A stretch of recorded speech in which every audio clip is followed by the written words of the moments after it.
I'm Dr. Dewey Brigham, President and Executive Director of the Colorado Association of Black Professional Engineers and Scientists. CABPES is a nonprofit organization that is dedicated to preparing underrepresented minority students for careers in STEM education as well as STEM fields. So we decided, our board of directors decided that we wanted to do our part as far as exposing not only students of color to STEM education and careers, we wanted to also expose them to HBCUs, historically black colleges and universities. From our experience, we know that a lot of students here in the state of Colorado are not very familiar with HBCUs. So with that said, that's pretty much the programs, what the organization's intent is with this event. But at the same time, I want to just tell you about some of the things that we do in the CABPES organization. We have 4 programs that we run: Junior Engineers, Tomorrow's Scientists, Math Enrichment Program, SAT, ACT College Preparatory Program, and the Summer Math Boot Camp.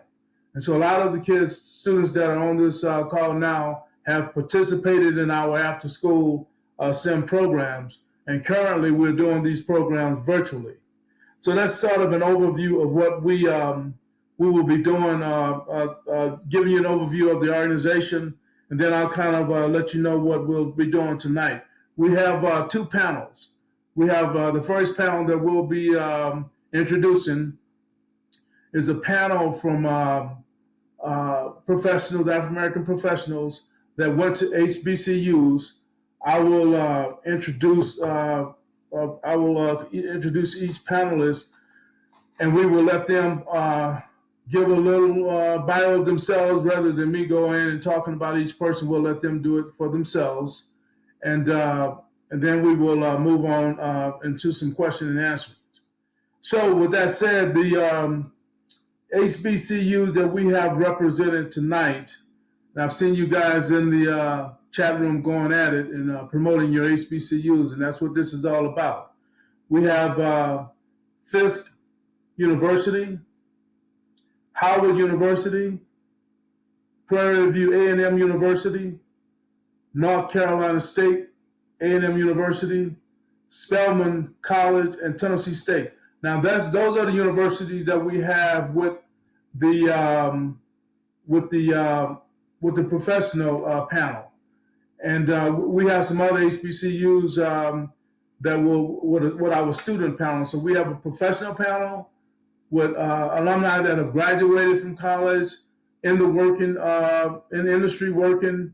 They will really be talking to the students, and this is mainly directed to kids that are in high school and their parents, so that they can learn what HBCUs are all about and give them some insight in case they want to attend an HBCU when they go leave high school.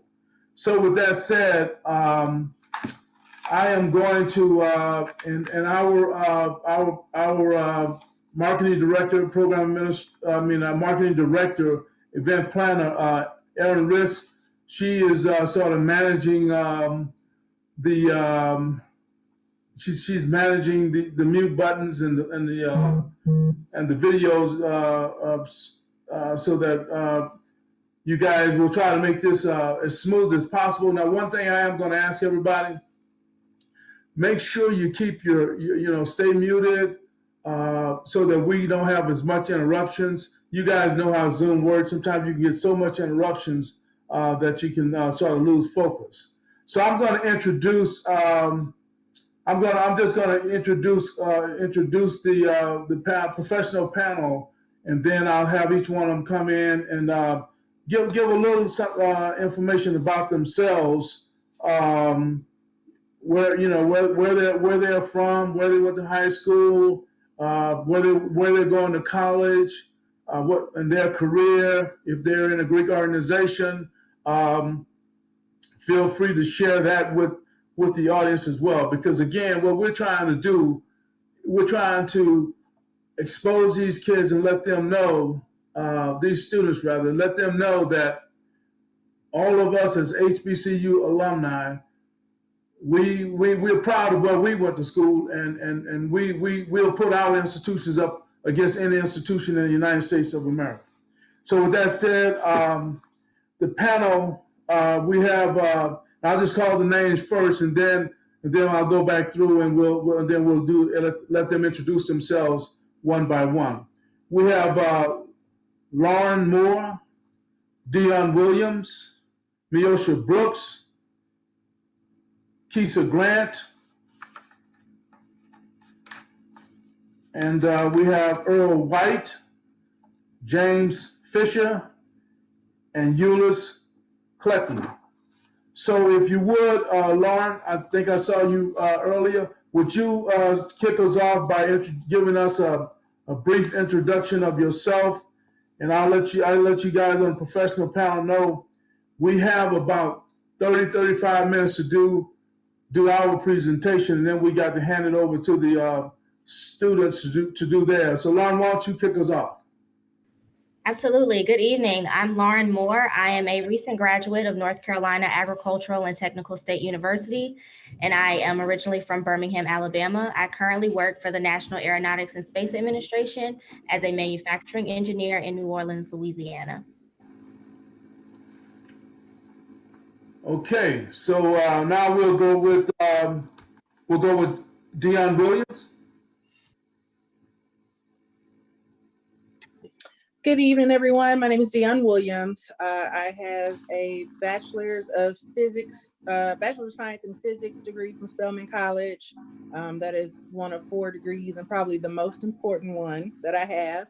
I am from Houston, Texas, and I currently work in the Dallas-Fort Worth area as a program manager for Lockheed Martin Aeronautics. Okay, now we'll move on to Miosha Brooks. Hi there, my name is Miosha Brooks. I am from Lamarck, Texas, and I went to Lamarck High School. I have 2 undergrad bachelor degrees, one in physics from Sam Houston State, and my other in computer engineering and technology from Prairie University, and a master's in systems engineering from Penn State University. I currently work at Ball Aerospace in business development as a strategic partner in our national defense area. Welcome, everyone. Okay, next we'll have Keisha Grant.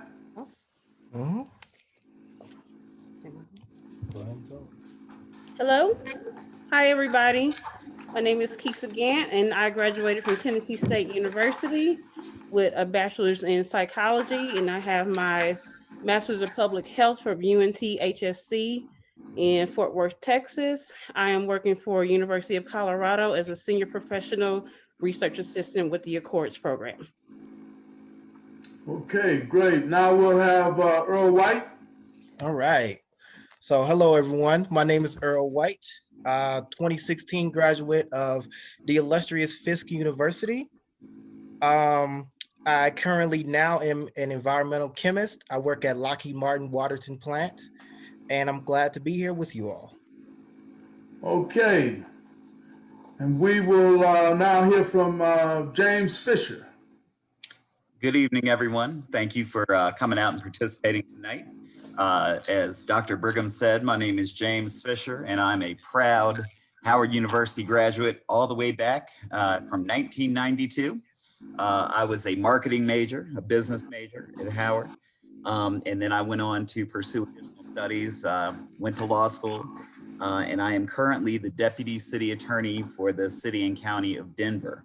Wanted to take a moment, Dewey and folks, to express our condolences for the loss of a stellar member of the science profession, Dr. Gary Harris, who's a Denver native, Manual High School graduate, was an outstanding scholar and teacher at Howard University for many years. So we certainly extend our condolences to the Harris family.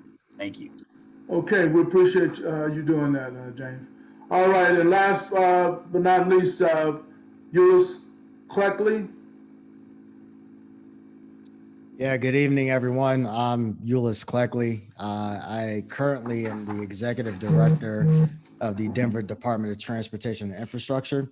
Originally from the Washington, D.C. area, actually went to high school in Virginia, Northern Virginia, at the Oakton High School. Did my undergraduate work at the best and largest HBCU in the country, which is North Carolina A&T State University. Aggie Pride. So we are very excited, and Lauren, I'm so happy to meet you on this particular call. But after that, did graduate work at California State University, and my background is in transportation economics. Graduated with degrees in both at A&T. And I would be remiss, based off of what I heard, Dewey, when I logged on here, to also state that I am an alpha. So I am a part of I'm a part of Alpha Phi Alpha Fraternity Incorporated. Good. I know that Dion is a Delta, and I know there's some other Greeks. Earl White is an Alpha also. He's on the panel. He's actually, I think I may have told you that he's my mentee. So us Q dogs, we don't only just work with those men of Omega. We work with all the young males. There we go. Said, I'm gonna. We have people in the waiting room, and our host, she lost her internet, so I've got to figure out how to get these people that are in the waiting room into the meeting. Can someone tell me what I need to do, since I am not the host right now? Any ideas? I think this is Miosha. I believe the host is the only one who could do that. Let's, is there an opportunity for you to get the host? Earl, are you the host? I think that the host has to grant the another person hosting privileges. Yeah, and the host lost internet.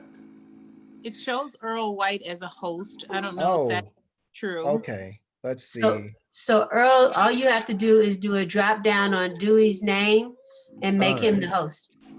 Okay. Go in the participants, do a drop down on Dewey's name and make him the host. And then what you can do is let all the folks in the waiting room in. Okay, that's what I'm doing. Okay. Yeah. All right, got him.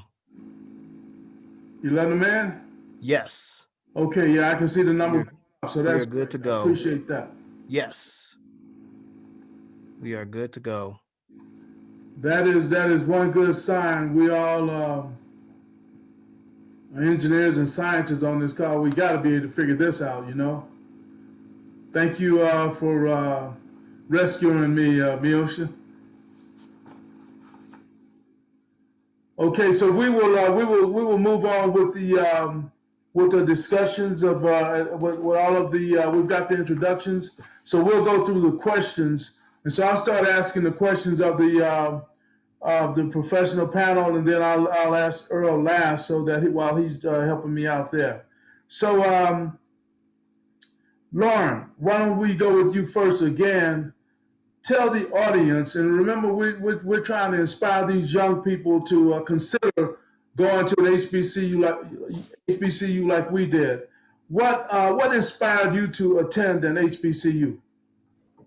Sure. So like I said, I'm a native of Birmingham, Alabama, and I grew up in predominantly white school system. So I knew that that particular environment was not something that I wanted to continue to be in if I had a choice.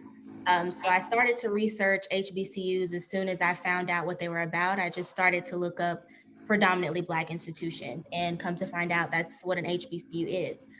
So I started researching, but I knew that I also wanted to pursue engineering. So I chose A&T. I did consider FAMU. Sorry for any Rattlers that are on the call, but A&T won my heart. Okay. Dion, what inspired you to go to an HBCU? So I would say I might have been like some of the kids. The reason we're having this call, I knew I wanted to go into engineering. I went to the High School for Engineering Professions in Houston, and Texas A&M, University of Oklahoma. They were throwing a lot of scholarship money at all of us. But both of my parents went to Dillard, and my mother told me she would really like for me to go to an HBCU. And at the time, I learned about the dual degree program that Spelman had with Georgia Tech. And in 5 years, you could graduate with 2 bachelors. So I did Spelman physics at Spelman and then mechanical engineering at Georgia Tech. And that's kind of how my path went. Okay, great, great. Miosha, what inspired you to attend an HBCU? Well, as a high schooler and early on, I wanted to be an engineer. And I actually started out at a PWI and did receive a degree in physics from a PWI. And they had a dual degree program. And I immediately knew that I wanted to go to Prairie View to complete that because the amount of students who graduate with engineering degrees there is very high. And also the graduation rate and the job rate after graduating is really high. So that promoted me to definitely go. In addition to that, I have tons of family members that are graduates of Prairie View A&M University. And I believe it offered something that the PWI in my instance that did not. And so that is what really drew me to the school and the students that were there. Okay. Kiesel, why don't you tell us what inspired you to go to an HBCU? Well, part of it, I'm going to show my age. A Different World was a big part of it. I was raised partly in Louisiana, in Monroe, which was predominantly Black, and then we moved to Denver when I was 10, and I ended up being one of the same person. Then I came here, and I was the only Black person in my class. And so growing up watching that, I was determined to go back and be with people that looked like me and thought like me and had the same aspirations. And my godfather went to Tennessee State University and he suggested that to me. I went out and visited, and that was kind of it for me. Okay, great. So, James, why don't you tell us what inspired you to go to an HBCU? Yeah, well, thank you, Dewey. Back in the day when I was thinking about where I would go for college, I thought to myself, well, one day I might like to be the Vice President of the United States of America. And I said, well, maybe I want to be the leader of Wakanda, or maybe I just want to be on the United States Supreme Court. And so whether it was any one of those aspirations, I figured there's a university that would allow me to do it. And that university is Howard University. I was fortunate enough that both my parents impressed upon me the importance of a great education, and they were also proud graduates of an HBCU. They went to North Carolina Central University. And so I think having that exposure with them and learning more about the traditions of Howard University certainly inspired me to consider going there and ultimately going there. Okay, great. Euless, why don't you tell us what inspired you to go to an HBCU? Yeah, sure. Thanks, Dewey. So both of my parents are graduates of an HBCU as well, South Carolina State University. That's in Orangeburg, South Carolina. So it was really birthed in me from the very beginning that this is an opportunity that you can not only go and have a great education, you can be extremely influential. You mentioned Mr. Fisher talked about trying to be the king of Wakanda or trying to end up being the vice president of the United States. And at A&T, we actually had the honor to actually graduate the first African-American that actually made it to the moon. So you can go from being the president or the king of a virtual or made up land to being in the White House to being on the moon. And so that is the type of culture and the type of influence and importance that HBCUs have brought to my life. And it was kind of a no-brainer to go to that route. Okay, great. So Earl, we'll move on to you with the same question. But before you answer, I want you, after you answer the question, then why don't you give the controls back over to Erin? She got her internet back up, so you can do that after you answer the question. So Earl, Okay. what inspired you to go to an HBCU? So believe it or not, I'm actually a first generation college student. My mom went to school for about 2 years, but she didn't finish. She actually went to Southern University in Baton Rouge, Louisiana. But I had church members who actually went to Fisk University. And after they were telling me about, the atmosphere and the culture of Fisk and how it cultivates people, I was like, you know what? I need to actually give this university a try. Like this actually sounds dope. And then another thing is too, and I know I'm relatively young compared to everyone else on the panel, but those HBCU, like the BET HBCU tours that they had, like, back in 2008, 2009, and they showed the probates and they showed the yard parties. I'm like, this is where I need to go. I'm like, I need to go to HBCU. This is it.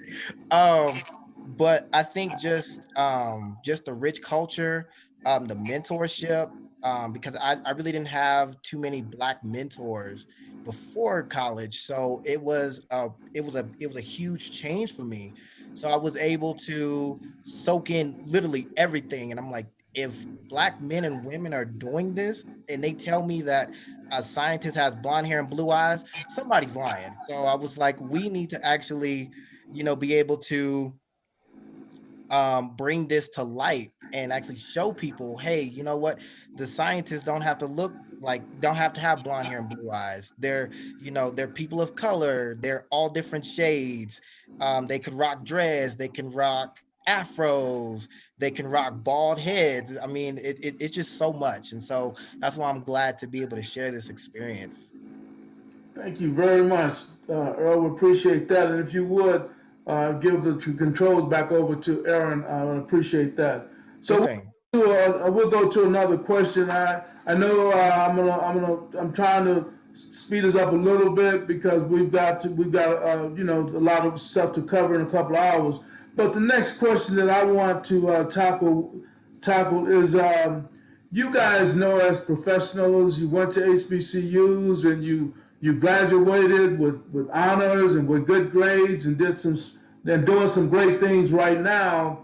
But if your experience is anything like mine, and you guys are talking about your age, well, all of you guys were probably in elementary school if you were born when I was in college. But anyway, we won't go through all of that. But one of the things I recall some 45 years ago is people trying to tell me that you get an inferior education by attending an HBCU compared to a PWI. So I want you guys to share with the audience because you've gone, you're successful now. Is it true? What do you feel about that? About the stereotypes that have plagued our institutions for a century. Can you guys talk about that? We'll start with Euless be the first one to talk about that. Yeah, sure. So I appreciate that question, and I'll just give you my experience. And let me step back and say this: consider the source of the people that are saying that. That's the first thing. It's the first thing I realized because growing up in Northern Virginia, it's a diverse community, and I used to hear that as well. And I used to hear that from Black folks as much as white folks, but I knew better because of what I experienced within my own family.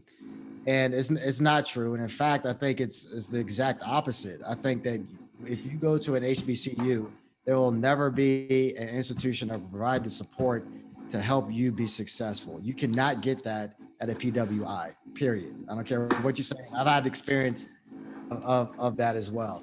And so also in terms of the opportunities that are being put in front of you, people who are looking for talented individuals and looking to diversify their organizations or corporations or their government entities, they are going directly to HBCUs because they know that's where the best and brightest reside.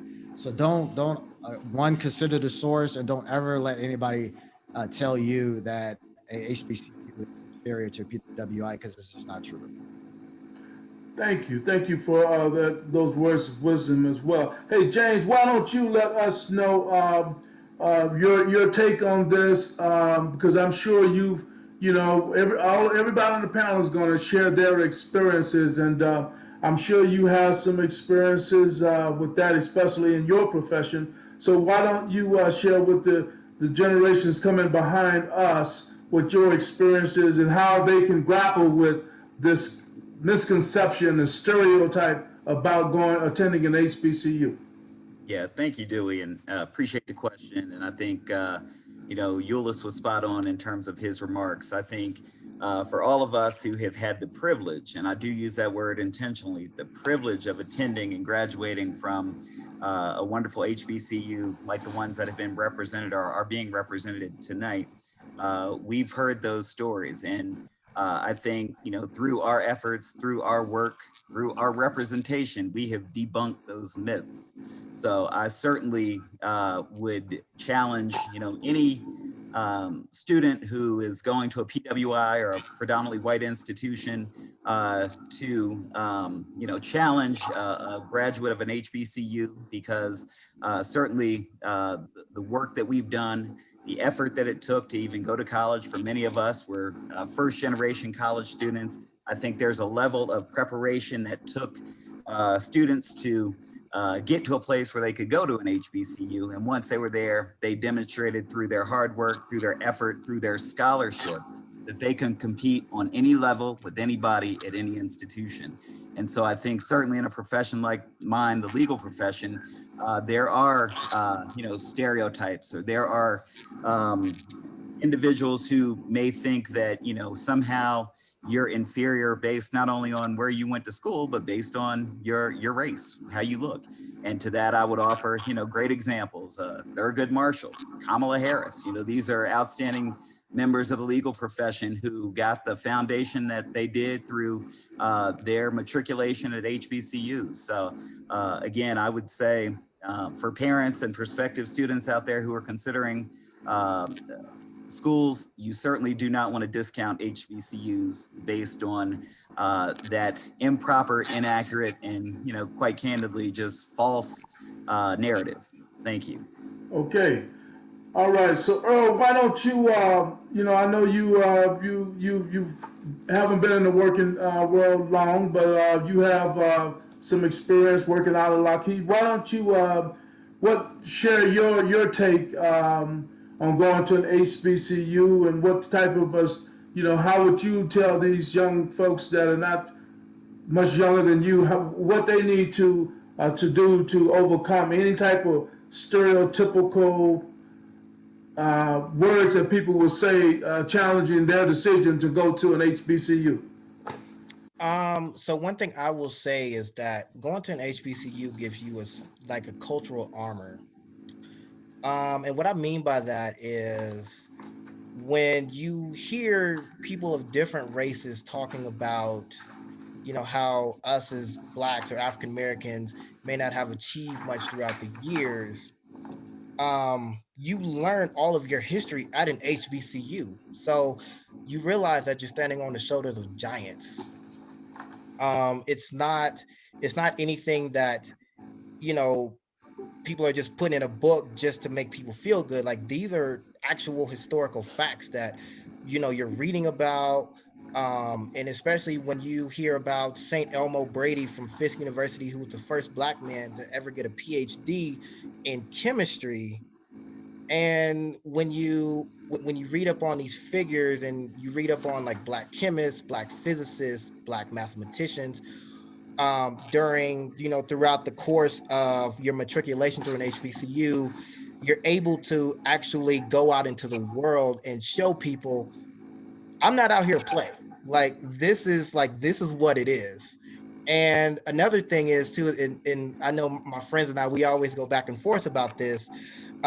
People like, for us that go to HBCUs, we make the best engineers because we're able to rig stuff together, especially like with us in our chemistry lab. We were able to basically piece stuff together, and we were able to conduct reactions in which we mass produce things that they use out in the field now, but no one really hears about that, unfortunately. So when we actually go out there to showcase to people, this is what we do at HBCUs, we have to make that loud and proud, because unfortunately, like Mr. Brigham was saying earlier, out here in Colorado, the knowledge, like, people aren't very knowledgeable about HBCUs, and unfortunately out here people don't really represent their HBCUs, and so a lot of the kids, they don't have like a foundation to say, hey, well, you know what, like, I know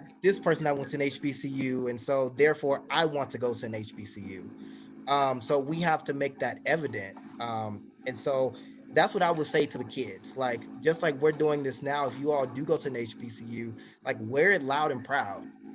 Don't let anybody else intimidate you and tell you, oh, well, Harvard University is better than Tennessee State or than Prairie View, because I'll tell you what, like, we can actually go to these events, these conferences, and these competitions, and we can blow these white institutions out of the water, just off of the mere fact that we're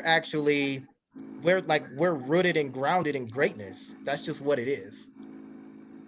Thank you, Earl. Really appreciate that. Now, I want to hear from our young ladies on the panel, because their perspective is definitely unique, being female, HBCUs, and working in STEM professions. So we'll start out with you, Dion.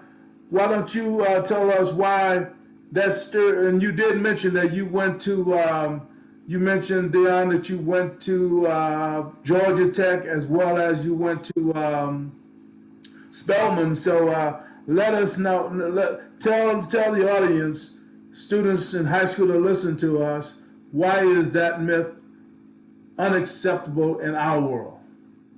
So the reality is, right, calculus is calculus. Whatever school you teach it at, the basic concepts remain the same. What we really need to know and learn, especially with everything going on this year in our history, is it's not that the schools are better academically, they have better networks, right? And because their alumni come back and give money, they have better labs to perform experiments in, they have better guest lecturers come in. So it's not that they're smarter, right? So your HBCU can have a powerful network that can help you as well. Spelman has a powerful network. Everyone on this call is now a network, right? Somebody made a call, we all came together to be here. So don't let the Harvard name fool you. And for me, Spelman was great, because when I left Spelman, I was a fully confident young Black woman who was going into Georgia Tech, where they would still separate me and my study buddies, because we were the only 3 Black kids in the class, right? But the class is going to be full, but we're going to separate you 3 because we don't want you cheating off of each other. So don't think it's better just because they have name recognition in a predominantly white world. Okay, all right, thank you. Kisa, why don't you let us know your take on the stereotypical jargon that you've heard in your young career about going to an HBCU versus PWIs? So believe it or not, I really did not have, I did not have I didn't have anything in my ear, a bug in my ear about inferiority at all. My dad is a graduate of Tougaloo College and Howard University.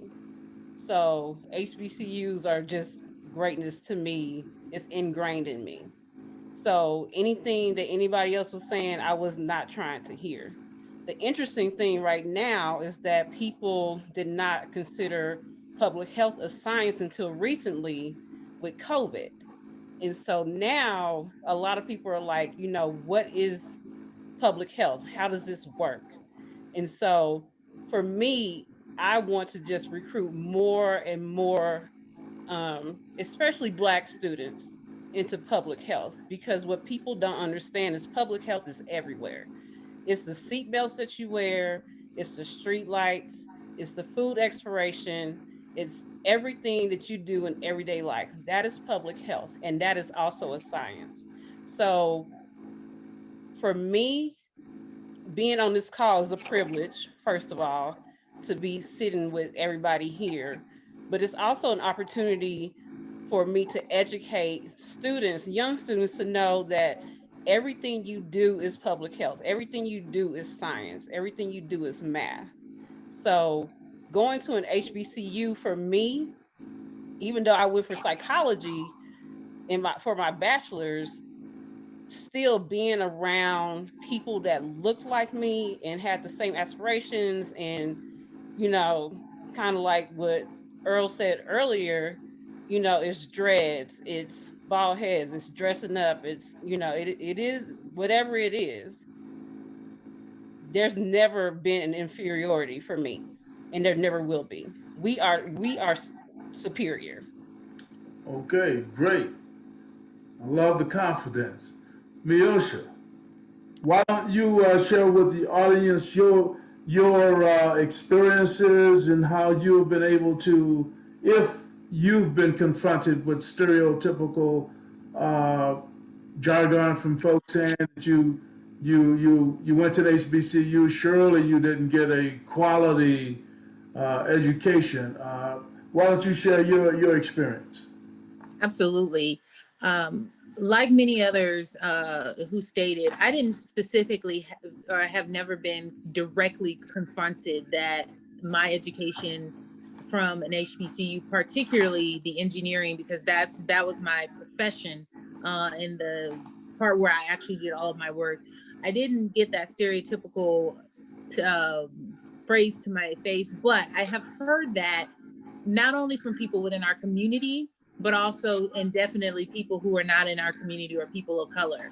And it's looked at much more than it is a as it is stereotypical. It is looked at like it's less than, they don't have as many resources, or you probably couldn't. And to piggyback a little bit on Dion's message, they look at, you didn't have enough research behind you, so how could you have really gotten a thorough engineering degree, correct? And I look at that as, like many of them said, that's just a place for me to show how much more I can shine. And in all of that, regardless if we went to an HBCU or not, some people will look at you as a Black person, particularly a Black woman in the world of engineering, as you may not know as much as the man or the white man next to you. So those are the types of things that you face. I know when I was at Sam Houston State as a physics major, I was the only Black woman there, and I was the only one of 3 women in the program at the time.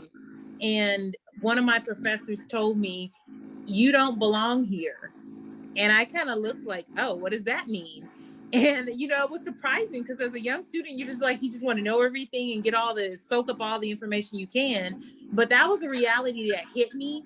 And when I went to Prairie View, the professors there, whether they were Black, African American, or someone of color, they really inspired me to do my best, be my best, and ensure that I always ask questions.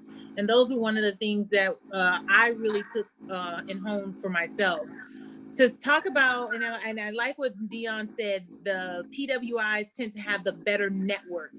And she's really right about that, because where I work now in business development, we work with, in research and development, with business. We look at universities and try to work with universities to get research projects that they're working on at a university level, and bring that into the corporate side and see how we can fuse that with what we're doing from a research perspective. And where we're going out looking for those opportunities, we do look at those schools that have really good research programs. And if you're the HBCU isn't really known for their research, they're not really looked at. And that's one of the things that I'm really trying to actively, talk to my company about, is look at what these other universities are doing. It's not just Purdue, it's not just Georgia Tech. There are other universities out there that have really great research programs that you can be involved in. So bridging that gap with the network, the research, and also really understanding that business side. Our students, I think Black people are really business savvy when it comes to how we do things, the hustle, as some people will call it. And we really work really hard to ensure that we get that. We just have to be a little bit more mindful in how we do that in the more corporate world. But I wasn't really one who took and ingrained in myself that I am less than, because I know I've always been taught that I am better than. And I really don't like to take the notion that we have to work twice as hard, even though I know that is something that we are taught. Because if I take that and I ingrain that in my brain that I have to work twice as hard, then I make myself feel like, or make myself feel like I'm not good enough or as good enough as the next person. And that's not something I want to latch on to, nor pass on to my children, nor anyone that I mentor in the community. So I always took it like, okay, if you feel like this is a university that's less than, let me show you what we're doing. So it's more of demonstrating to you than it is trying to tell you, because sometimes you can tell people a lot of things and they don't believe it. But let me show you and demonstrate to you, and we'll change that narrative. Okay, thank you. So Lauren, why don't you tell us your experiences, if you've had any, with folks trying to bring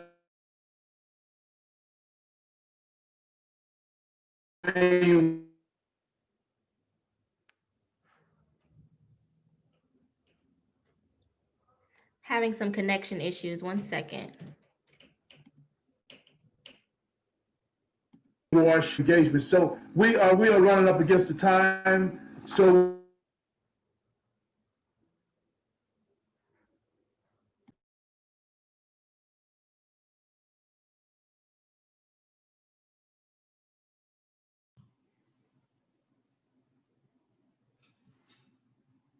Thank God Dewey lost his connection. what I'm going to do so that we can the college kids.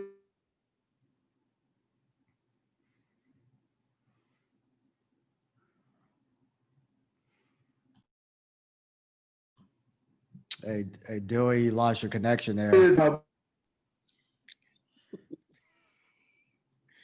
So,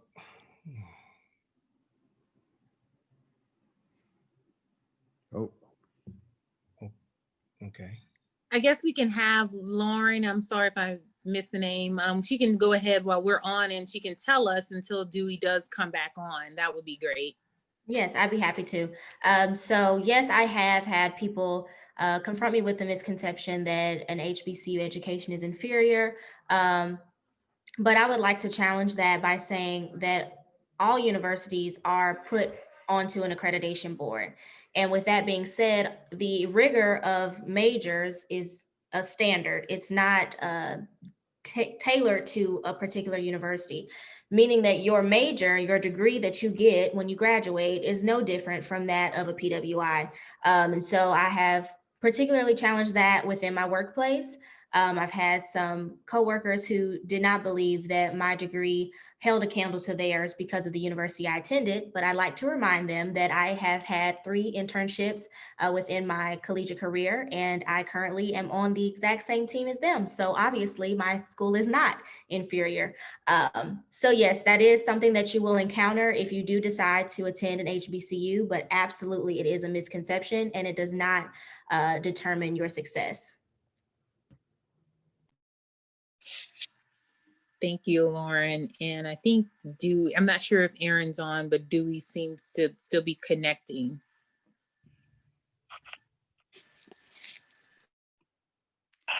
Okay, so I'm sorry about that. I'm trying to get my internet back up.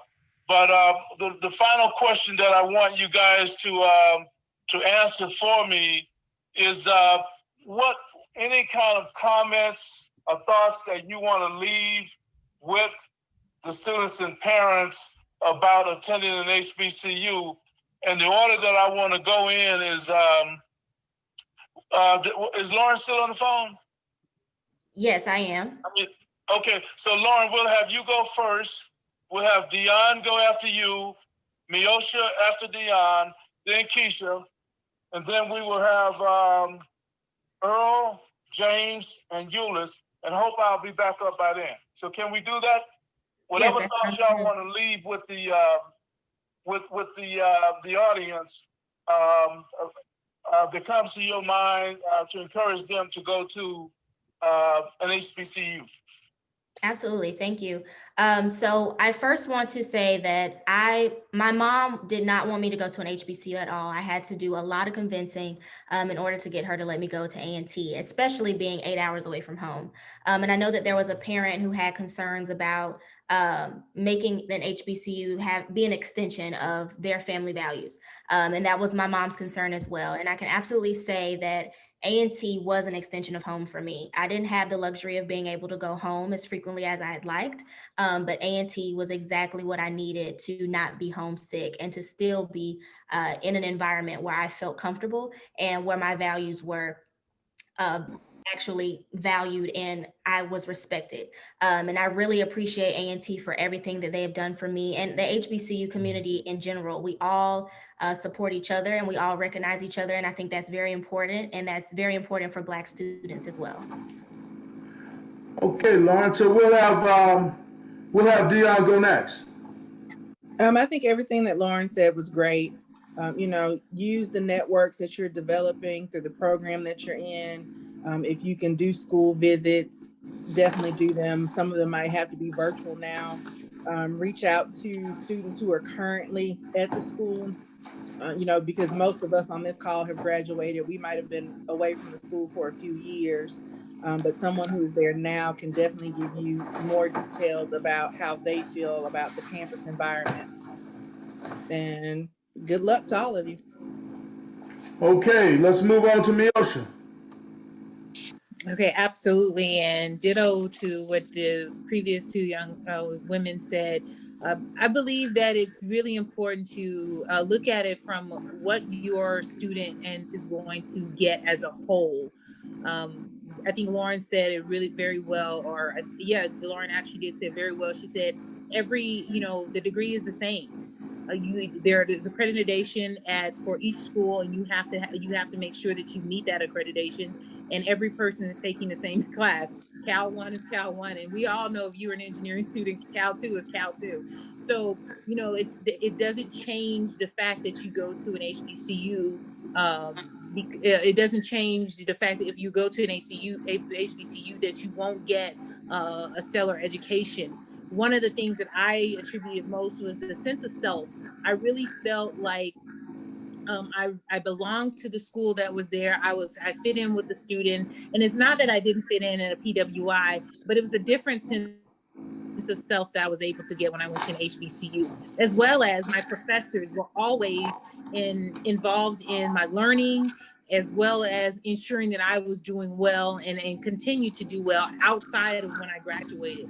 So I looked at that they were invested in my education as well as my career, and as well as other parts and support in that network. They didn't just think about it as what research can I get from this student, but also the value of the student as a whole. So I would encourage parents to really think about it. Don't put yourself in a bind where you feel like you have to pay thousands of dollars and be in debt because you want to go to this PWI that's going to charge you that, because you're going to get a very rich and valued education at an HBCU as well.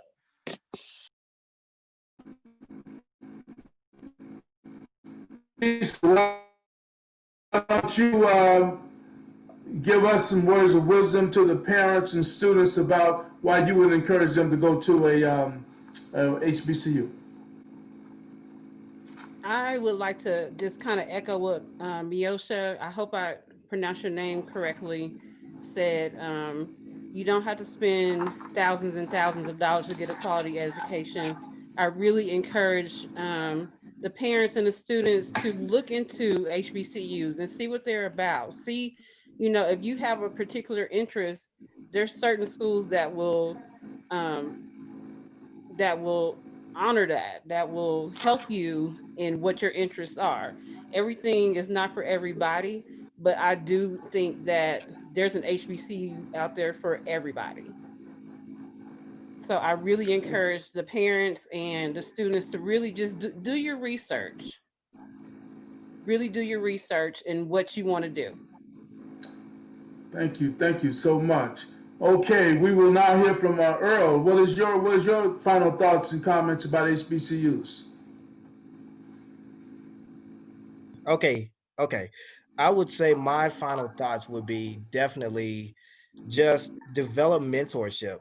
That was my biggest asset going to HBCU. Develop mentorship, develop a close network of friends, because people always say, well, your college friends may not last forever, but when you go to HBCU, them friends last forever. Like they are forever.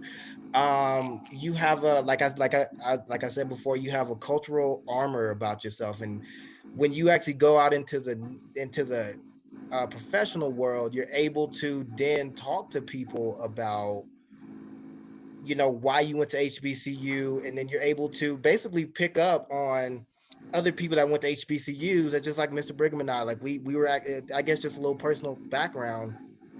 Him and I met. I was working at Home Depot a couple years ago, and I had saw the purple and gold, and I was like, "Hey, Omega Psi Phi," but I didn't realize that he went to Prairie View, and Prairie View had the same colors as Omega Psi Phi. But we had that genuine connection because of the fact we both went to HBCUs.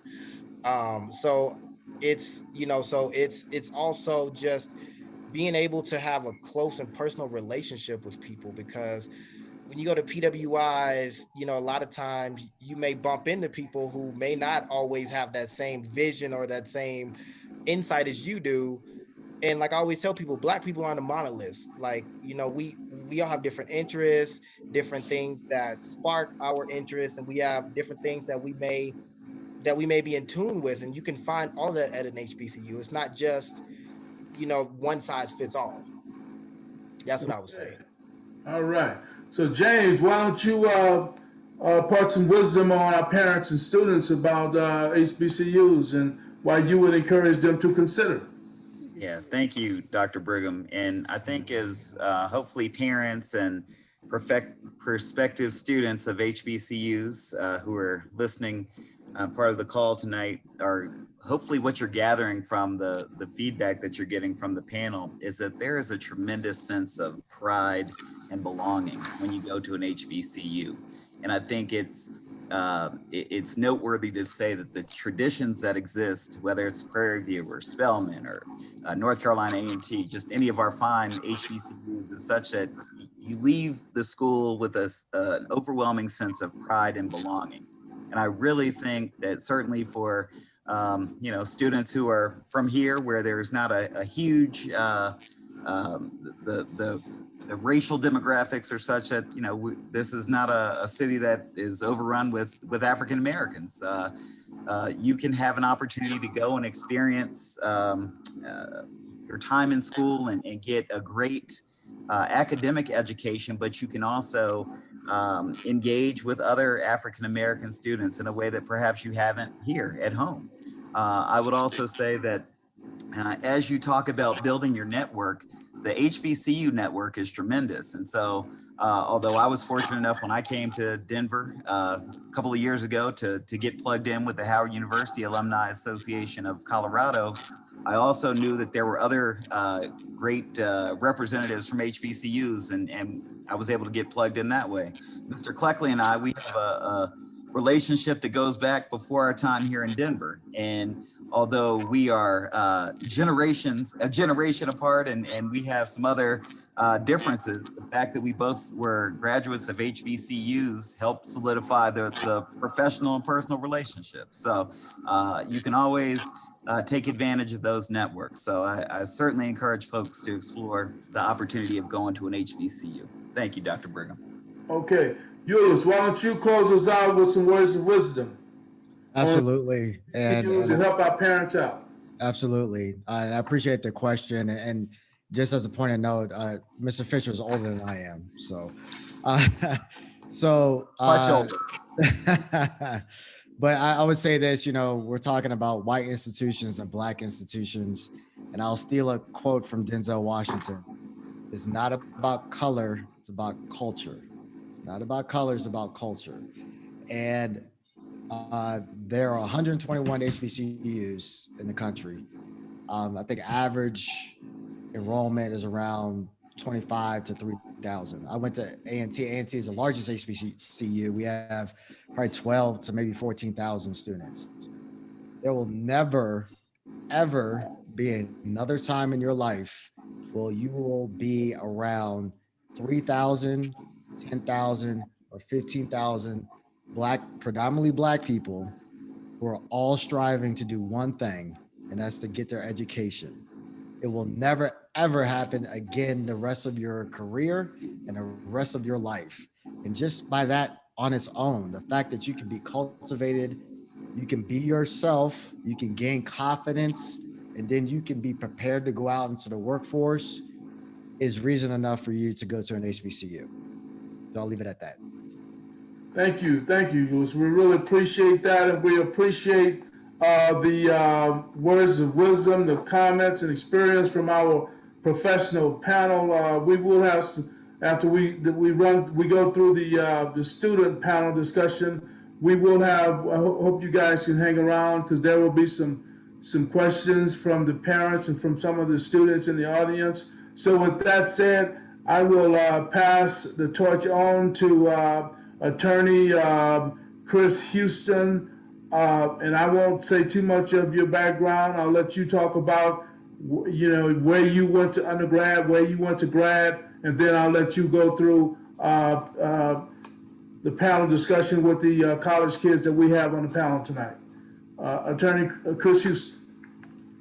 Hello, everyone. Thank you for having me. My name is Chris Houston. I'm a native of Houston, Texas, ironically. Dion Williams is my cousin, so the same love for HBCUs was instilled in both of us. I attended Hampton University and majored in finance, and then I attended Harvard Law School, and I am a proud pirate and graduate of Hampton University. I wouldn't have imagined going anywhere else. So it is my pleasure to serve as the moderator for this student panel discussion. VP-elect Kamala Harris, Oprah Winfrey, Chadwick Boseman, the Black Panther, Taraji P. Henson, Dr. Martin Luther King Jr., Samuel Jackson, Katherine Johnson, the hidden figure whose math genius got us around the earth and to the moon. These are but a few people who attended HBCUs and who have magnificent stories to tell about the benefits of attending an HBCU. So let's hear firsthand from our student panelists who are currently enrolled at various HBCUs throughout the nation. So students, you know who you are.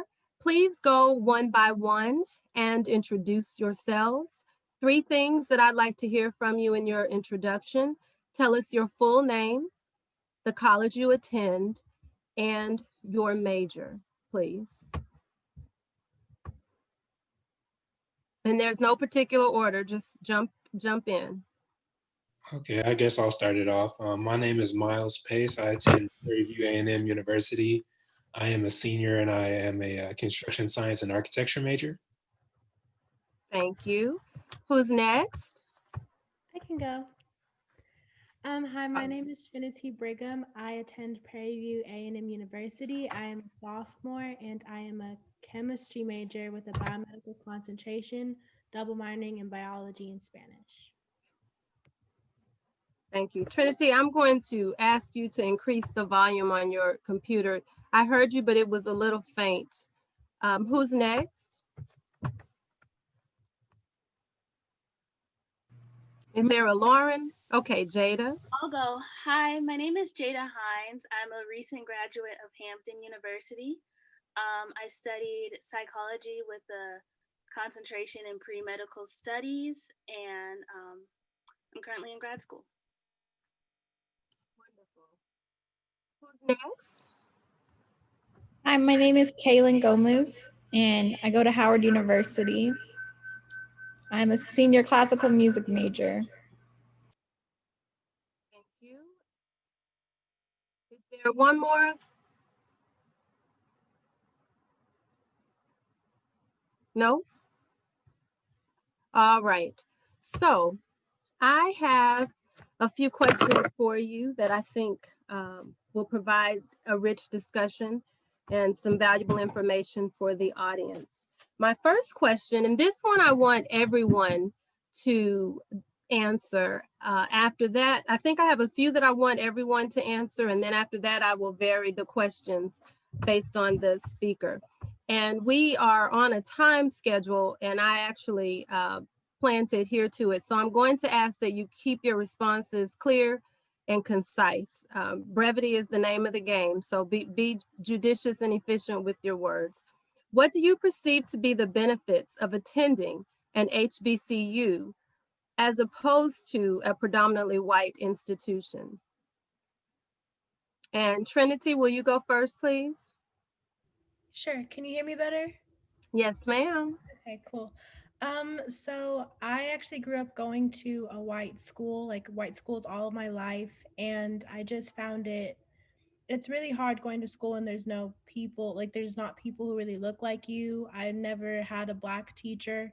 And so going to an HBCU, I'd say the experience is I'm able to be around people who have the same interests as me and who also look like me. And that definitely gives you more confidence to learn, allows you to feel more comfortable in your environment to learn. And it's just, I'd say it just encourages you to want to keep moving forward, like education wise, because you have people who relate to you more. Thank you. And Miles? Well, I'd say that going to an HBCU versus a PWI is imperative just from the fact that you learn more about your culture. You're around people who I feel they root for you more. You're around people that you can network with. Again, like some others were saying earlier on the call, who are people that you'll basically deal with lifelong and be able to network with. So I feel like that's really important. Thank you. And Kaylin? I personally enjoyed being able to have the experience of having Black professors. And like some other people were saying, you'll meet a variety of different types of students and Black professors. And they're like of different, all of the different age groups. So it's really easy to find someone that you can relate to. And Jada? I think everyone really hit the nail on the head there, but I would say, just attending an HBCU is like a breath of fresh air. I also came from schools that were mostly predominantly not Black students, and so it's nice to just have that a space where the element of race is taken out. It's a safe environment where you can learn from people that look like you, and it's just a very great place to be in, honestly. Wonderful. The next question is, please explain how you chose the college you attend and why you believe you made a good choice.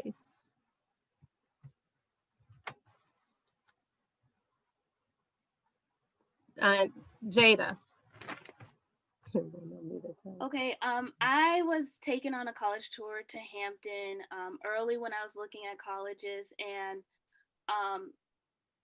I think just being on campus and the environment just really stuck out to me as a very homey place. I immediately felt at home, and I proceeded to look at a whole bunch of other schools, but one of the things that really stuck out to me was that one young lady in particular that I met while I was on campus, I was a sophomore at the time, she continued to reach out to me just to see how I was doing, see where I was in the college process, and just the care that students at Hampton take for bringing in younger students really stood out to me. I felt like I was coming into a space where I already had someone that would look out for me and someone that could just show me the ropes.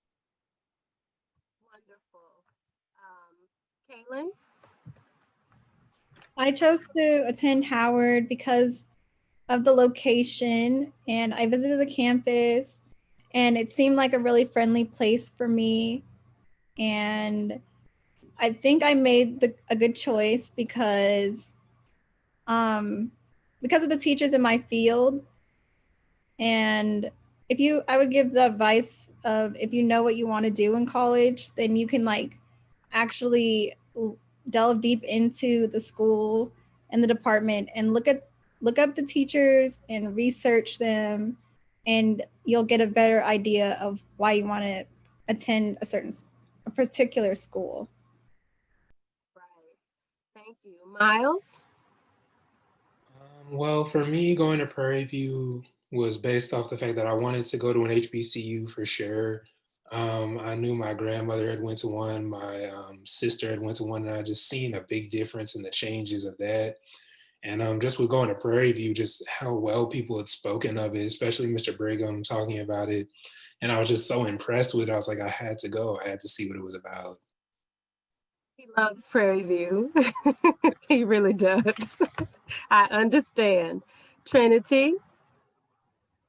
Well, there's about 3 reasons why I decided to choose Prairie View. One is because it's my dad's alma mater, so I was very familiar with the school. Another reason is because my dad is from Houston, and so it's right, you know, my family's right here if I ever get homesick. And the last reason is that it was a school that had the major I was interested in. And well, everyone has a chemistry major, but it had biomedical concentration and programs that associate with me one day wanting to go to the medical field. And so that really was helpful. So, Jada, this question is for you. What is one thing that you had to learn from experience that you wish you knew going into college?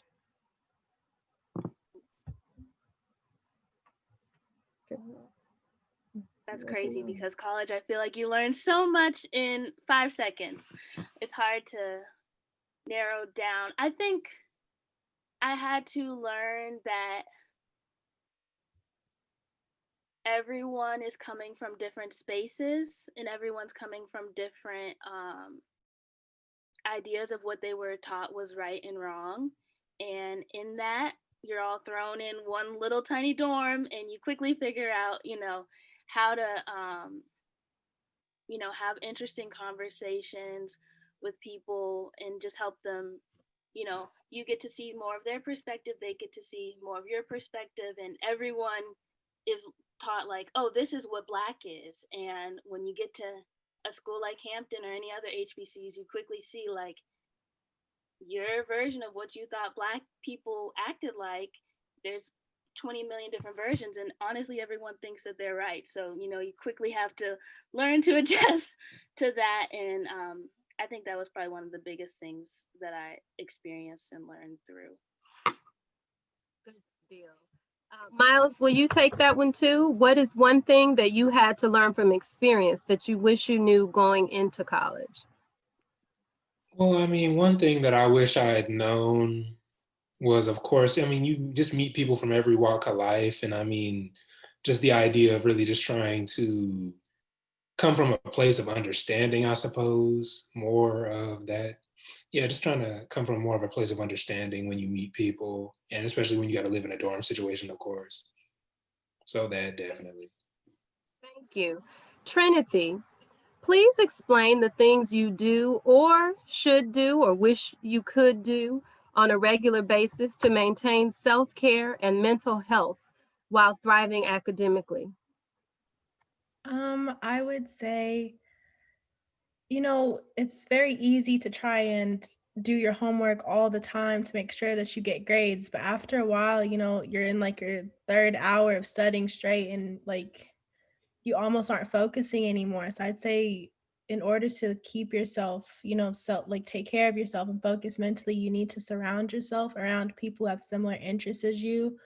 And I would say also make sure know it's okay to spend time with your friends. Know it is okay to be around people and have a fun night and not worry about school being your focus 100% of the time. It is okay to take a break and just do things for yourself. Thank you. And this question is for Kaylin. How do you make sure that you stay focused and disciplined with your schoolwork, with all of the distractions that come with college life? Well, for me, it's about staying organized and having a plan, like having a plan and writing down all my work so that I know what I have to get done. And I'll also have like a schedule for each day, and I'll like schedule the time in between my classes to do work so that when I'm at home at the end of the day, I don't have to do as much. So it's Thank mostly you. just about planning and taking everything in smaller chunks. Thank you. And Jada, would you answer that too? How do you make sure that you stay focused and disciplined with your schoolwork? I think I focus best when I've had periods of like exercise or just like periods away from my work. I honestly feel like when I step back into that workspace, I'm more productive. I think my biggest advice to high school students is that, you know, a lot of people are used to playing sports in high school and or even having gym class. Like, we're not used to just not having that shoved in our faces. So whether or not you play sports in college is up to you, but recognize if you're removing that piece, you still need to fill it with something, because you'll focus better if you go outside and run or just, you know, join a low, I think they're called like club sports or something like that, to just really balance out your day, because you can't study all day. It doesn't work. It doesn't work. And to piggyback off that, Miles, do you have a physical fitness regimen that helps you maintain physical and mental health while you're focused on your academics? Well, yes, when I get up in the morning, I try to make sure I do an exercise before I even start my day. Usually I get up at around 5:30 in the morning and I start working out before, just to kind of get my mind going, because I notice about myself, when my body is going, my mind is going even better. So that's what I try to do. Awesome. Awesome. This question is for Trinity. What advice do you have for incoming college freshmen who need tips for college success? I would say a planner is your best friend because you can write everything you need to do. You stay organized, you stay on track, and it just helps put your thoughts together to make sure you do not forget anything, because sometimes college can be so hectic. Professors are throwing so many things at you at once and you just don't really know how to handle it, and that can get very stressful. So if you just write down all of your thoughts and what you need to get done, it makes it so much easier to be able to stay on track with what you're doing and what you need to get done. Caitlin, can you tell us what you do? What advice you would have for incoming college freshmen who need tips for college success? Yeah, I would just say to be honest with yourself and just question if you're really understanding what you're learning so that you can get the help you need. And I would just say to also focus on having like personal goals so that you'll have a better idea of what you want to study. You know, you pay attention to the strengths in school and stuff like that. That'll help you choose the path that you want to go down. Thank you. And Jada, how has the pandemic changed the way your school delivers education to students?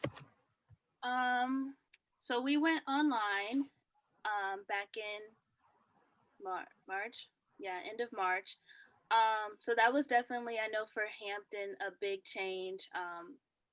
It forced us to, you know, really amp it up on the technology side. And, you know, a lot of our professors are not super familiar with, or weren't super familiar, but I was really proud of like how everyone just like really pulled it together and learned how to work. And I think,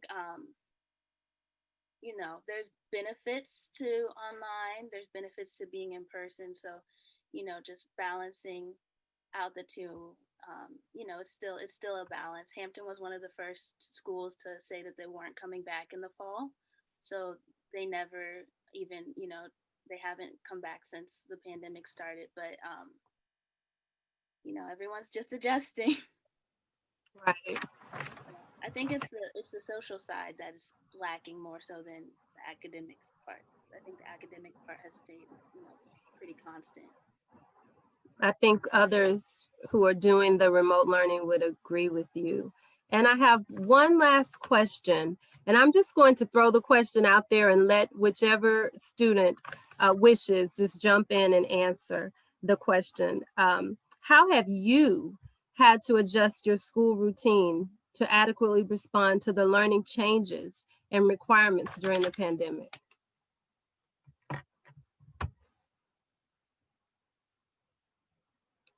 Nobody want to jump in? I'm going to call the one I know, Trinity. Okay. May you please repeat the question so I can make sure I answer it correctly? Yes, ma'am. How have you had to adjust your school routine to respond to the learning changes and the new requirements during the pandemic? I had to adjust my school routine because normally, I got used to walking to school and being able to see my classmates in person. And if I need to talk to my professor, I can go see them. And so I had to adjust my routine by now I have to be more active on my own because I can't walk to class. I have to be more persistent if I need a professor's help. There's no shame in emailing more than once if you need to get something.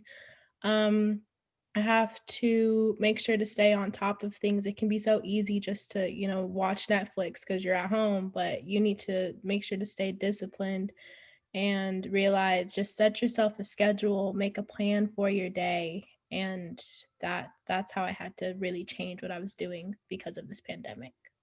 Have you found that while we're in a crisis, Trinity, that those steps that you just described have actually made you become disciplined in a way that you may not have had to before?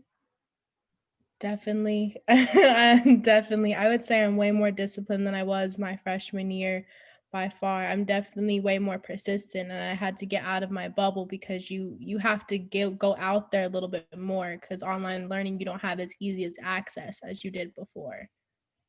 Right. And I think that's the silver lining in the cloud of this coronavirus pandemic that seems to be indefinite at this time. So I would like to thank you, Jada and Kaylin and Trinity and Miles. And I will pass the mic to Dr. Brigham. I don't know if we will do question and answer, if we will proceed to the next segment of the program, but he will let us know in a few seconds. Thank you all.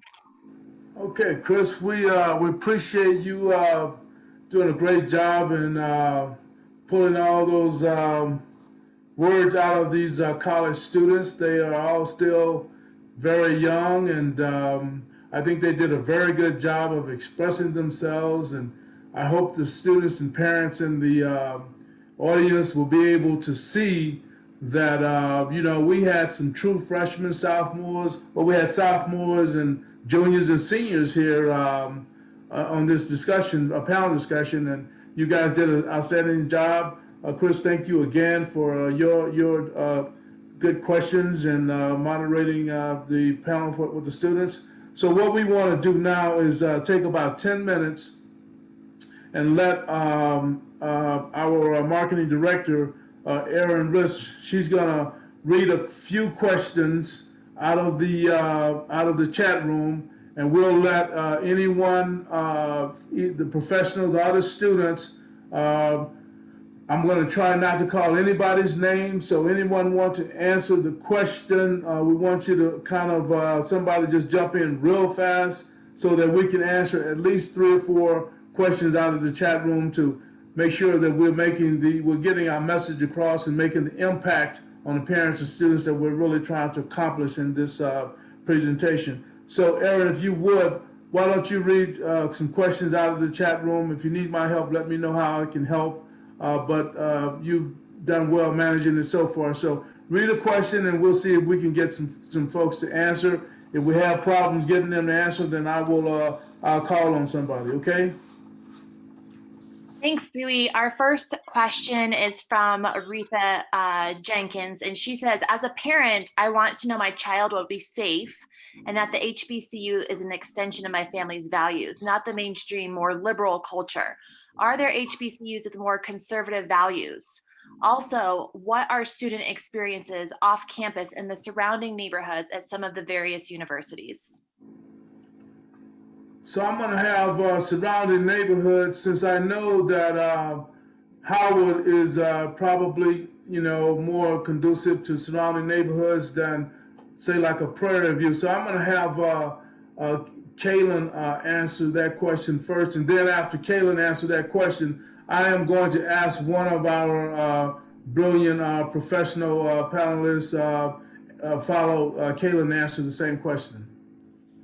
Okay, so I would say that at HBCU, it's more of like a family environment, definitely.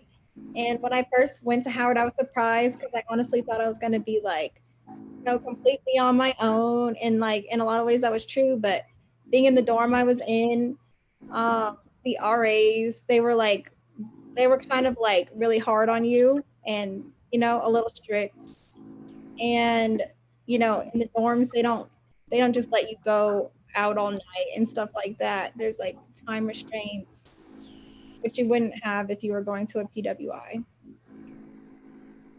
Okay, so would one of the professional panelists like to answer that question as far as helping Miss Rita feel like if she was to send one of her daughters or son to the HBCU, she know that they will feel safe and in a good environment? I mean, we all know that that's some things, misconceptions about HBCUs, but why don't someone share some light on that besides myself?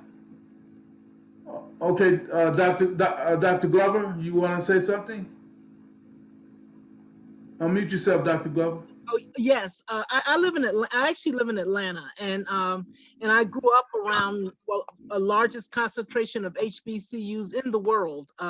As you know, Atlanta has the largest number of Black college-educated people of any city in the world, and so this is my environment. This is where I come from, and I will tell you this: I was an educator. I taught for 33 years, and in my opinion, I think the HBCUs are more nurturing. I think that they monitor your students better than the PWIs. A very dear friend of mine just had her child transfer to University of Georgia, which is like 80,000 students. And she was, in fact, I think her daughter's going to actually go back to Spelman because Spelman was a lot more nurturing and they didn't just let the students run wild and everything. So I think that they care about your child, they nurture your child, they see them all the way to their degree. So that's been my experience. They even come back and help at the high school level. They adopted many of our high school students. So I think that you should be confident in that. And I just want to say something. Most college campuses are in environments that are not so pleasant. I don't know if you guys have been around Yale very much. Look where Yale is located. You think Howard's in a rough neighborhood? Go check out Yale. It's okay. Thank you. Thank you, Dr. Glover. Anybody else want to answer that question? I would say to add on to what Dr. Glover said, I know at Spelman when I was there, we had attendance. It was mandatory for classes. Your professors were going to check up on you. When I went to Georgia Tech, they didn't care if you went to class or not. That was totally on you to get your F for not taking notes. So I think overall, like she said, HBCUs are going to be more nurturing. They're going to notice if something is going on. Spelman had a curfew where people had to be off of our campus. But I will say we did not have a curfew of what time we had to be in. So those are the kind of things you need to ask questions about. But Clark Atlanta, on the other hand, I think for the entire freshman year, they had a curfew. So you really have to visit the schools and kind of see what their policies and procedures are around those type of things. Okay, so Dewey, if I may. Yes. Uncle Dewey, Yes. I also wanted to tell you, Ms. Jenkins, Dion and I were both on academic scholarship. And I think the size of the city and the amount of distractions that are there is a consideration, if that must be a consideration for your child. Some of us thrive because we had discipline and it wouldn't have mattered if we were in a big city or a small town. Some students lost academic scholarships because they were not used to being in bigger cities, and they ran wild, as someone said earlier. So I think you have to know the student to know which setting is more conducive to their success. Okay, anybody else want to say this comment before we go to another question? Yeah, I definitely experienced a good balance of at Hampton. They definitely try to ease you into, you have to earn your independence at Hampton. We start out on curfew. Your RAs are on you. We have dorm moms who are on you. The boys live on one side of the boys and the girls are separate side of campus. So it's really even like, what are you doing over here at, night? They don't play at all. Hampton, they are notorious. They will send you home. So you have to earn your independence at Hampton, and I think it's like a really good thing because it also teaches you, how to be safe, how to look out for each other. And once you get that independence, you still have to act right to keep it, because they will lock you back in the dorm at 9 o'clock if you can't act right. So, I definitely think that that's not something that you would experience at some of these larger schools. Hampton, HBCUs in general, people look out for your children, for sure. I have to agree with that statement. Okay, Ms. Erin, would you read the next question for us, please? The next question is again from Retha, and she says, my child is the only Black young woman in her entire private school. I really desire a professional mentor of color for her. Any references or suggestions?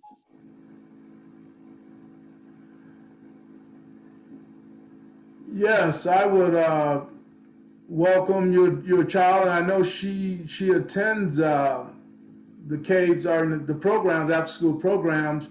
So in my mind, the best mentoring and coaching that she's going to get will be from an organization like the Colorado Association of Black Professional Engineers and Scientists.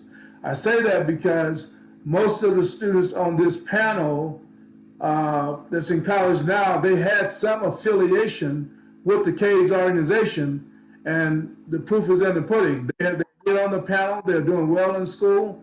So I would encourage you to make sure that your daughter, we have some dynamic professional women in the CABES organization, highly educated, went to HBCUs, went to PWIs, in Greek organizations, and went to schools here in Colorado as well. So that's what you want to do. And some of the students have said this, is you got to surround them with likeness, people that look like them. And so that will help and build their confidence, self-esteem, because they're not getting that in those predominantly white schools, especially in a situation like that. So, and we've had some students, I know Trinity and Jada, they spoke of that right now. I know where they both went to school, and they're now at HBCUs and on their way to medical school. So, that's what I would recommend you do.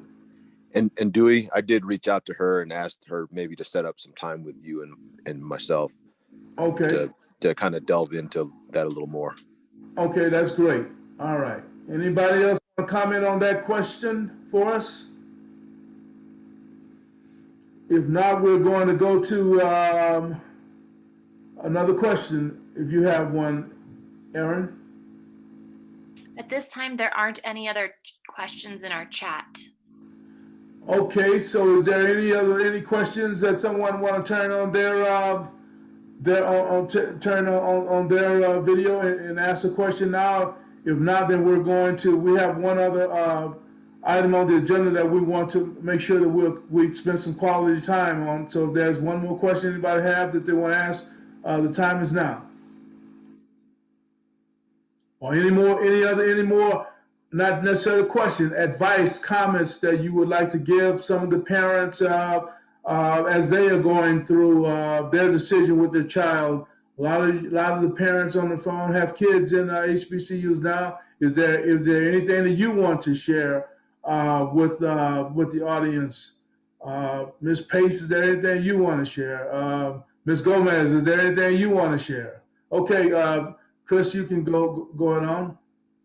I was listening to the comments about the stereotypes that the HBCUs provide inferior educations, and I do want you to know that while I was at Harvard Law School, there were a number of students from HBCUs within the law school. Harvard admits about 560 students each year.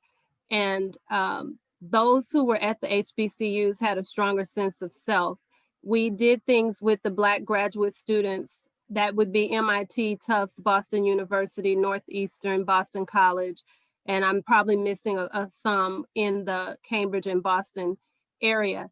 And there were students from HBCUs who were holding their own, who were pursuing graduate degrees, and a lot of them in STEM even. So I think that the experience is what you make of it. If you discipline yourself in study, you will be prepared for the workforce and for graduate school.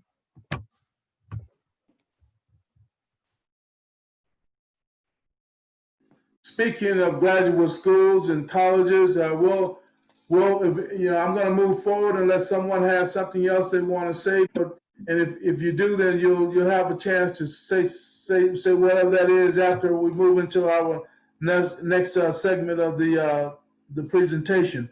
So I'm going to ask Dr. Charlotte Brigham to join us. She teaches she's a board member within the organization, but her role, one of the classes that she has taken on solo and has done a stellar job, is preparing kids for college through our SAT, ACT college preparatory program. So Charlotte, if you would, why don't you spend the next 15 minutes talking to the kids about preparing for colleges and the SAT, ACT college applications, scholarships, and how all that process works, so that these kids will we've learned from experience ourselves how you got to be on time to do a lot of this stuff. Procrastination is your worst enemy when you're in high school trying to go to college. So why don't you take the next 15 minutes to talk to the students and their parents about the process of getting from high school to college. Okay, so as Dewey said, I'm Dr. Charlotte Brigham, and I have been teaching the SAT, ACT prep class. And one of the things we try and do in that class at CABPES is help students know the things they need to be doing to get to the college they want to get to, and hopefully to help pay for that college. So the first thing I'm going to say to all of you is that admission committees do put a lot of weight on your high school grades and your test scores. However, we're in a time where a lot of students have good grades and good test scores. And there's no school that can accept every student that has good grades and good test scores. So they use other things to help them find out more about you. Those are, they look at your extracurricular activities you've participated in high school. They look at your letters of recommendation for their program, and they look at your essay that you're going to write. So we're going to talk a little bit about all of those things to sort of help you. Now, I know that some of you are seniors, and so a lot of this, hopefully you are way past needing to work on, because seniors at this point should have applications in if they want to get the best benefit of their application process. I would say to all students, your GPA is important. Frankly, your child should be thinking about their GPA from the time they start high school. It doesn't start their senior year, because I think the students on the panel would say to you, if you get behind on your GPA, it is very hard to fix. That said, admissions committees do look at if you've had a hard time. They look at if you've progressed and fixed the problem, but your GPA needs to be very important. I think hopefully most of the families on the phone are Colorado students. And I would say one of the prime things your students need to do consistently every year is meet with their college counselor and find out where they're at on the path to graduation. There is nothing more disheartening than to get close to graduation and find out that there's something you're missing. So they need to be meeting with the counselor, especially because in Colorado, the graduation requirements are actually controlled by the districts more than they are the state of Colorado. So each district may have some different requirements. So you need to know what district your child is in is going to be graduating in and what those requirements are. And all of the requirements are changing as of 2021 graduation class in Colorado. So there's things that they're doing in 2021 that we weren't doing before that your child needs to be aware of. They're going to have to prove competency in math and English. And there's several ways they can do that with SAT scores, ACT scores, advanced placement scores, but that is a new requirement as of 2021 in Colorado. The other thing I would say about grades, the last thing is the requirements to graduate are not necessarily the same as what you need to get in the college you want. So one of the things that you need to be looking at is not just what do I need to graduate, but what do I need to get in the college I want. And one of the big ones in Colorado is most districts do not have a language requirement to graduate, a foreign language. There are colleges where you need foreign languages to get in. So if you're looking at a college that you want to go to, you need to start thinking early about, getting foreign language requirements. The other area that's largely different from graduating in some colleges is the more advanced math courses. So if you're interested in an engineering program, you need to be ready to take calculus when you start as a freshman. And so you need to gear your high school classes to address that. Then we're going to talk about the SAT and the ACT. So the good news, if you're a senior, there are a lot of schools that have waived the SAT, ACT entrance requirement this year. And the reason that they have done that is because of COVID and people not being able to take the exams in the same manner they usually would. So that's been waived. That said, there are scholarships at some of these schools that still require the SAT, ACT. So do not sell yourself short by not taking the exam because you don't have to take it to get in, because you may be not taking it and putting yourself out of getting a scholarship. So for the seniors, the last exams that are going to be offered before most schools are going to be giving out scholarships are in December. It's December 5th for the SAT, December 12th for the ACT. If you're wanting to take the SAT, you've already missed the regular deadline and the mail-in deadline. So if you want to take the SAT on the December test, you need to register by phone or online by November 24th. The deadline for the December ACT is tomorrow. So if you need to do that, you've got to jump on that right now. The other thing I'd like to say is I know I've talked to students who people have told them that they did not need to take the essay part of those exams. And again, most colleges do not require you to take the essay part to get in their college. However, there are some of the schools that require the essay for the scholarships they're giving out. So again, this requires a little research on your part. Seniors, you don't have a lot of time to research. Juniors, you should be doing that to say, do I need to take the essay part? Because you cannot take the essay part separately. So if you need the essay and didn't take it, you have to retake the entire exam.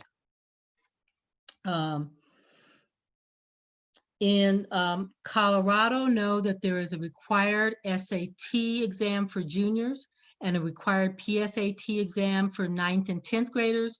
Those are done in the first, second week of April. And those are required in Colorado. You need to take it to get out of high school. So if you're a junior, you should be in Colorado in particular, you should be starting to prepare for the SAT now, because you're going to have to take it in April. The other question that often comes up is, do you take the SAT or the ACT? Most colleges accept both of them. Most people perform better on one than the other one. The best way to decide which one you're better at is to take a practice test of each one under standard test conditions and see which one you do better on. Most people of color, a lot of times, will do better on the SAT. And part of that is you have more time per question on the SAT. So if you find that you're a person that gets in a time crunch on standardized tests, the SAT may be a better choice for you. If you're really good at English, the ACT may be a better choice. If you're really good at math, the SAT may be a better choice. But again, the best way to do it is to take a practice test, each one of them under test conditions, and see which one you do better on. All right. Extracurricular activities. Almost every college looks at extracurricular activities. And so it's important to get involved in extracurricular activities. However, what that does not mean is doing activities just for the sake of doing activities. What it means is finding something you're passionate about and getting involved in those kind of things, because they're looking at your leadership skills, your persistence, and how you contribute to your community. And so there's lots of things you can do, but find something you're interested in. You know, the reality is, if you're taking sports to get into college, you need to be honest with yourself. Do you think you're good enough to get a sports scholarship? And do you think you're good enough to consider that sport as a profession? Because the reality is, sports take a lot of your time after school, and most students are not going to go to school on a sports scholarship. So you just have to be honest with yourself about what your skills are. There are debate clubs, if that's something you're interested in. There's community service. You know, those of you that like working with children, there's things you can do at local hospitals once COVID resolved. There's things that, if you're interested in working with older people, you can do with nursing homes. And again, some of these with COVID may be things as simple as online reading to kids. So just think outside the box, think about things that interest you, and get involved. And I will say, if you're younger, do it early, like early high school. You can always change the things you're involved in, because joining a club as a senior does not give you the same advantage as if you'd been doing it all along. Okay. The next thing I would say to all of you guys is, I want you to think a little bit about what you might want to do as a college major. You do not need to declare a major to apply to the school, but why I want you to think about it is it helps you pick a school. And what I mean by that is, say you're interested in medicine. There are schools like a Prairie View that have programs.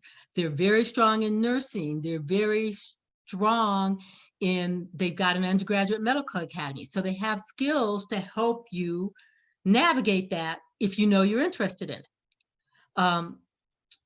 North Carolina A&T, Prairie View, again, there's schools that are very strong engineering schools. Again, if you think you have an interest in engineering, then you want to look at a school that has a strong engineering program. So it's not to make you declare your major, but it's more to help you know what schools are better matches for you.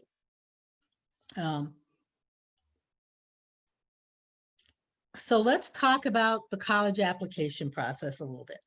I talked about being realistic. I talked about thinking about what your career goals are, asking yourself if the institution that you're applying to offers the major you're thinking about, because not every school offers every major. We have a student that was looking at environmental.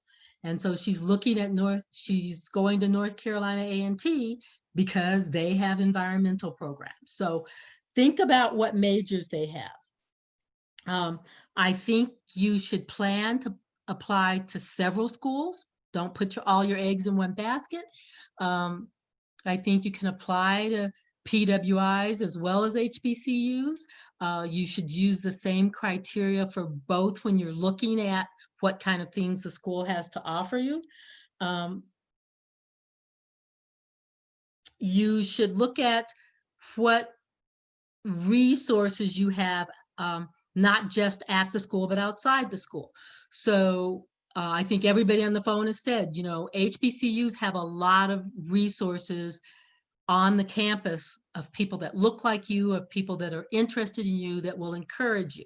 You know, if you have family in the city, that's helpful sometimes because you have somebody that you can reach out to when you're feeling homesick.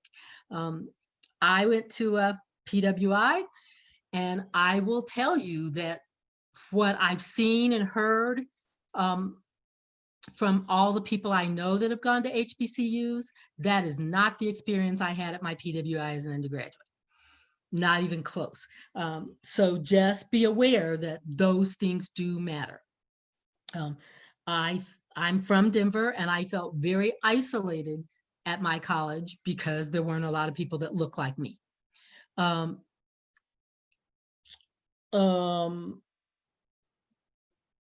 The other thing you should do is look at the cost of the schools. College is expensive.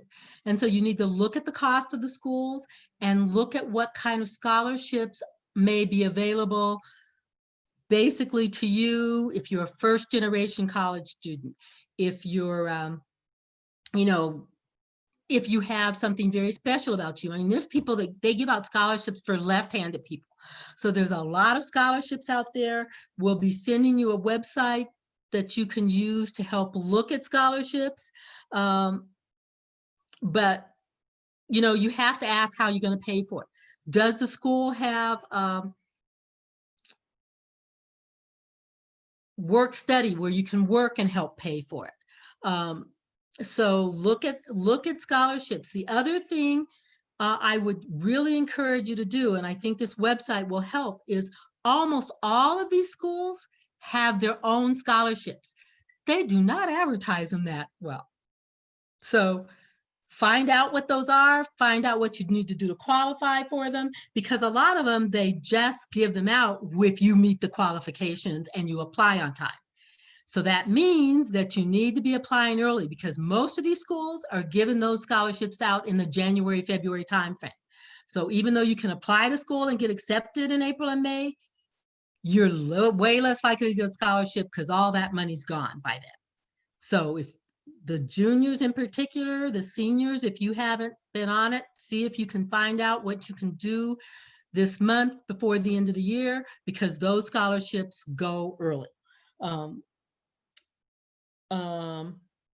The other thing to look at is, I know in Colorado, there is a free application day.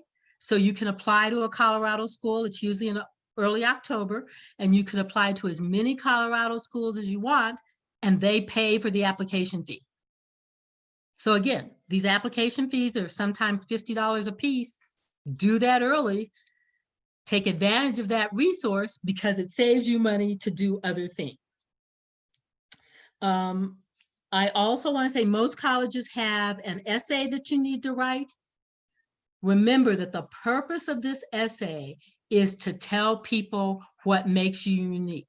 You don't need to retell them your grades and your SAT scores. They know that. What they want to know is what makes you unique, that you bring something to their school that is unique about you, and that they want you on their campus. So look at the questions they're answering, answer them honestly, but be very mindful about showing how you're unique. A couple of things I've seen: nobody should ever submit a college application essay without having somebody that you know and trust and is good read it. We've seen students do it. Have somebody read the essay because they will give you input on how they see the essay. We'll send you a website if you're not familiar with Grammarly. It allows you to make sure it's good English, you know, because those kind of things are important if you're trying to excel. If you write an essay that's bad English, all you're doing is hurting yourself. We talk about procrastination, and I will tell you, most students wait too late to start looking at colleges. They wait too late to start applying. They wait too late to look at scholarships. And they wait too late to start applying, doing the financial aid requirements. So juniors, you guys all ought to be working on those things now. Do not wait till the spring to start looking at it. You'll need letters of recommendation. Be mindful about who you're asking to write those. You know, it needs to be somebody that knows you well. Do not ask a teacher that you're in their class that knows nothing about you to write an essay. The people on the admissions committees can tell whether the person knows you or not. You want somebody that knows you and can address what you have to contribute and how they've seen you grow. Okay, so somebody that you've known for several years is more helpful than a teacher that you just met the semester that you're trying to apply for. Give that person ample time to write your letter, because that's the other thing we see. And, you know, make sure that they have time, a minimum of 2 weeks, preferably a month. And then finally, work on a resume, because the resume will allow you to send it out to your recommender. It'll allow you to analyze where you're at. So those are the things I had to say. Any questions? I know that was a lot of information pretty fast. So what we want to do is, we had, thanks a lot for that presentation, Charlotte. Mm-hmm. And I'm sure we'll be hearing from a lot of parents and students over the next, over the next few weeks and months on what they need to do to get their kids into college. So we appreciate that wealth of knowledge and experience and practice. So I know there are a couple of questions I want to get to.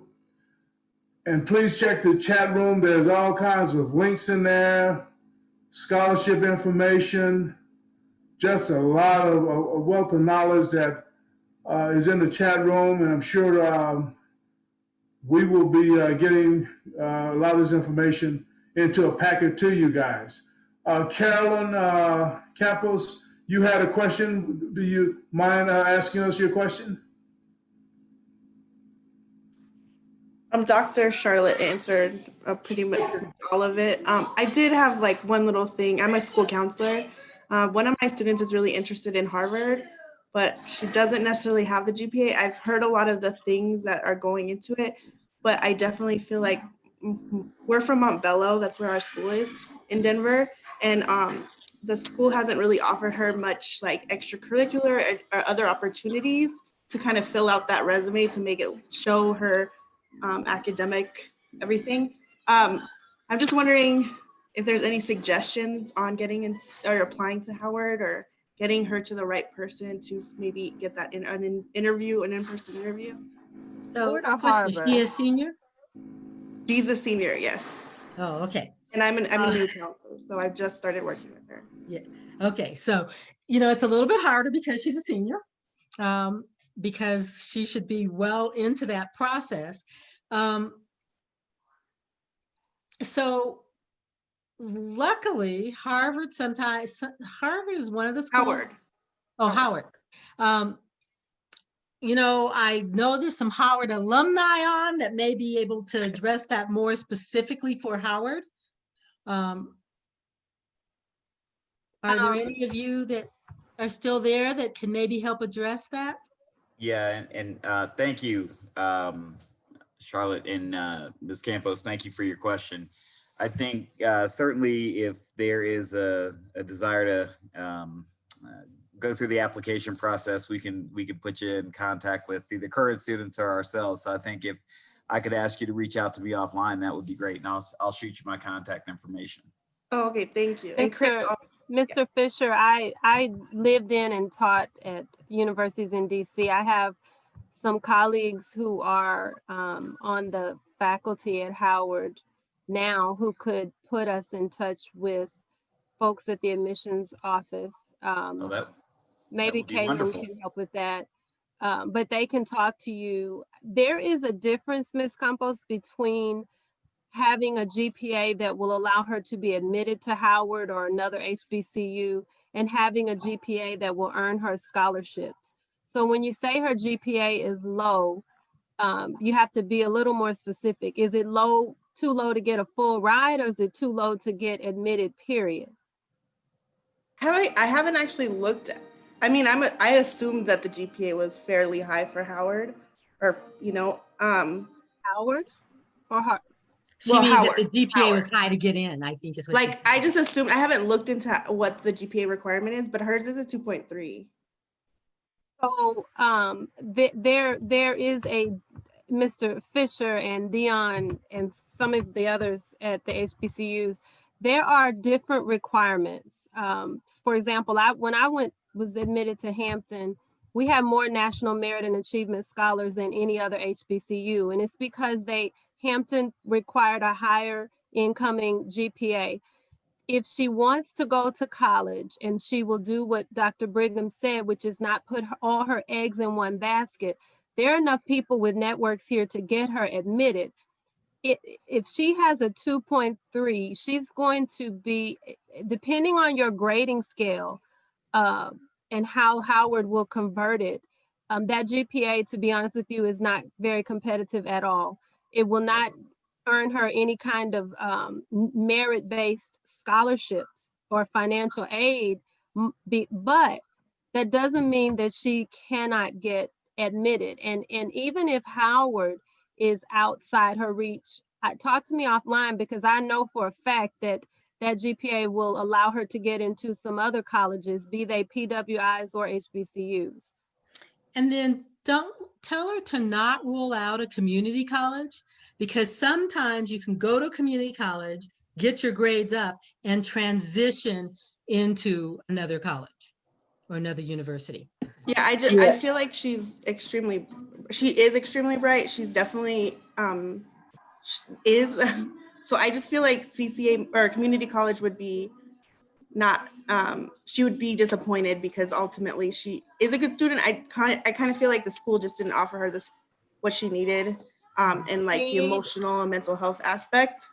So I would want her to get so geared that she sort of says, I'm not going to do something that helps me start along the pathway I want to go along. Does she need scholarships, Ms. Campos? Yeah. Is there an ability to pay out of pocket? We've looked at a lot of scholarships, but I feel like that's something that we could definitely, it's a little bit more feasible than, I'm not saying Howard isn't feasible. It's just, I'm trying to find her ways. Like, she used to be on band. We canceled the band program. She used, there's a student council program got canceled.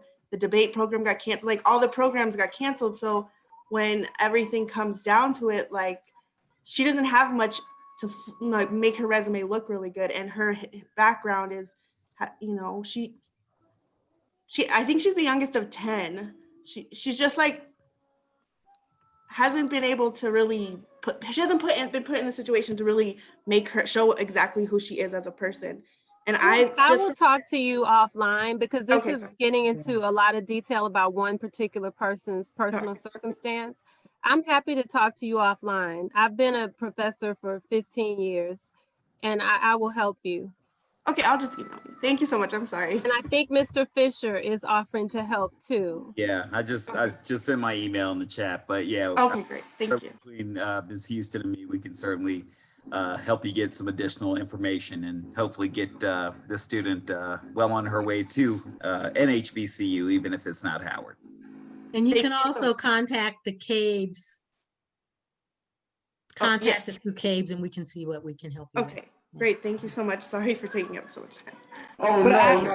I would just like to add in one thing when you talk to her, and this applies what I tell my mentees all the time. You have to think about what your end goal is, right? It's not always going to be a direct path to what you're trying to achieve. So like someone said, it might be take some courses at community college, because there are scholarships out there for transfer students as well, if that's the path that she ends up needing to go down. So please don't let her be discouraged if there's not a direct path to Howard. So what we'll do is you have our information at CABES, and then I have the contacts. If you get Mr. Fisher's information, you get Ms. Houston's information through the chat room. If you're not able to get it through the chat room, we have their information, and we can get you their information, as well as we can get you most of anybody on this panel. And then we have the mechanism within CABES to definitely help her do the research. That's what we specialize in. As you can see, a lot of our students that went through the program are the ones sharing their knowledge of Howard and all these other HBCUs. But we all feel pretty confident that we can help you get through this. So why don't you just, contact the CABES office, and we will take it from there and put you in touch with some of these other professionals that have offered their ability to help as well. Is there any other questions? I know you have one about scholarships, but I see you and Dion have put a lot of information. Other people put information about scholarships in.